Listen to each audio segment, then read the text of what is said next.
我们继续来看，同样是声音的艺术。2019年一部叫好叫座的国片《返校》也有特殊的表现。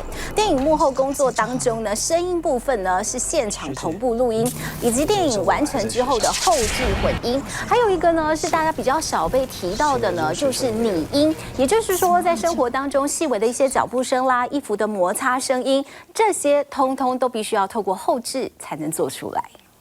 像你们现在访问我，拿这个 mini 麦给我啊，我非常讨厌它被看见，所以我一定要把它藏起来。访问前别麦克风，汤香竹忍不住碎碎念，这是他20多年来的专业坚持，大家都叫他汤哥，是56届金马奖的杰出工作者得主，他也是个电影同步录音师。录音组会有一个 mixer 嘛，哈，就是现场有一个收音师啊，然后会有一个 cable man， 就是专门收线的、整理线的。 还有一个 boom operator， 就是那个麦克风操作员，其实是什么都做了。25岁退伍后进入电影圈，汤香竹第一份工作是参与牯岭街少年杀人事件，到导演杨德昌的家里帮忙整理拷贝。后来跟着知名的音效大师杜笃之成为徒弟。杜哥刚好那时候在中影上班，但他也没想到有一个人会自投罗网，只有2件事情：不讲话跟骂我。然后也不能乱问问题，乱问问题的话，他会觉得你没有用脑筋。音效这一行多半是师徒制，汤香竹跟着杜笃之将近20年，从最基层的收音师到现场混音师，他笑称自己的个性外向，不适合关在录音室里。我很喜欢到那种极端地形、极端气候的地方工作。我去过那个青藏高原，那个海拔平均是5000米。刘若英导演的那个《后来的我们去那个下雪那个海拉尔，那个是零下32度吧。 工作没有不辛苦的吧？对，老是在北京、上海实在太无聊了。如果带你去新疆，你是不是高兴一点？汤香竹合作的导演从侯孝贤、杨德昌、蔡明亮和魏德胜导演更是固定合作伙伴。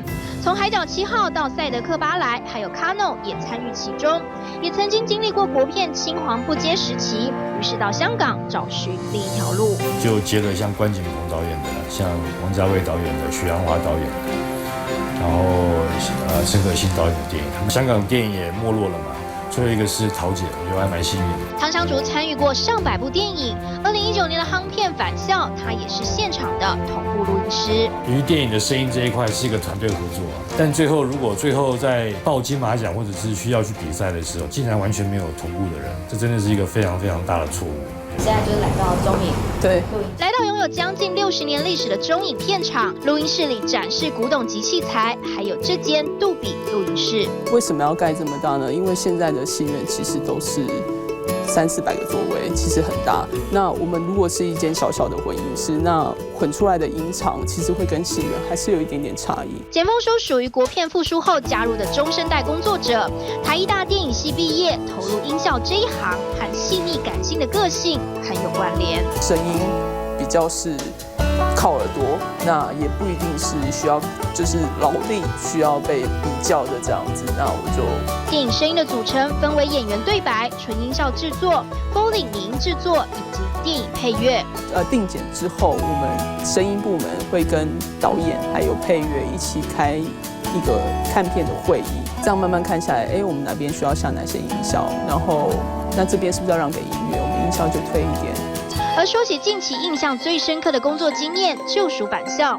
电影中大量的惊悚音效，光看电脑音轨就让人头皮发麻。整部片几乎用了256轨。那你的职业病还有眼睛吧？对，眼睛可能就是视力要好一点，这样在那边摸索到底这个导演喜不喜欢，然后这个观众听了会怎么样。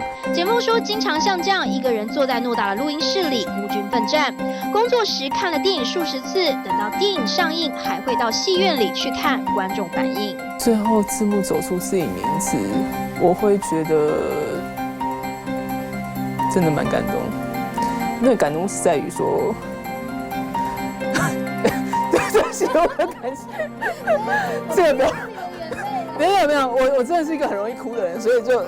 而音效技术中还有一个常被忽略，但是历史悠久的技术，叫做 Foley 拟音。空间没有那么大，所以我们就要原地，可是要像是有前进。像是你上楼梯，可能你脚就是平的踩，可是你下楼梯，通常我们就会变成脚尖，然后才是脚跟。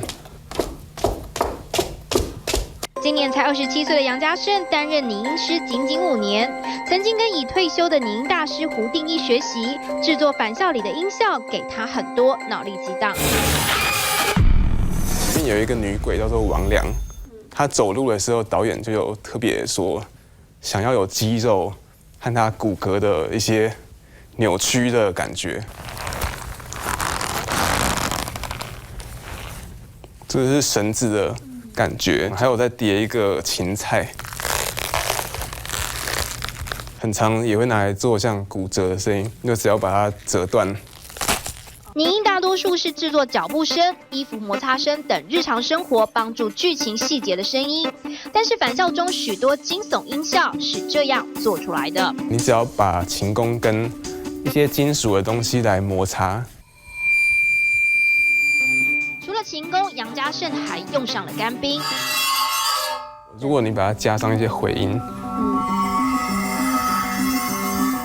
它就会变成另外一个感觉。杨家胜的工作过程就是待在这间拟音录音室，看着电视荧幕同步录音。地上4种材质的地板，柏油、土地、沙地、森林，但是雪地该怎么做呢？在泥土走一层，就是土的声音。然后这个是玉米粉，所以我们就会把这2个声音叠在一起。拟音技术多半用在大荧幕上，细微的环境音看起来有趣，其实很孤独。每个电影幕后工作者秉持在工作岗位上都要有满满的爱。我们这个行业最大的前提是你要热爱这个媒体，你要热爱电影这件事。这个事情 OK 了之后，其他就不是问题了。就是对作品的爱，希望可以看到更好看的片。从同步录音到后制混音，希望电影产业越来越好，带着这样的心情继续努力着。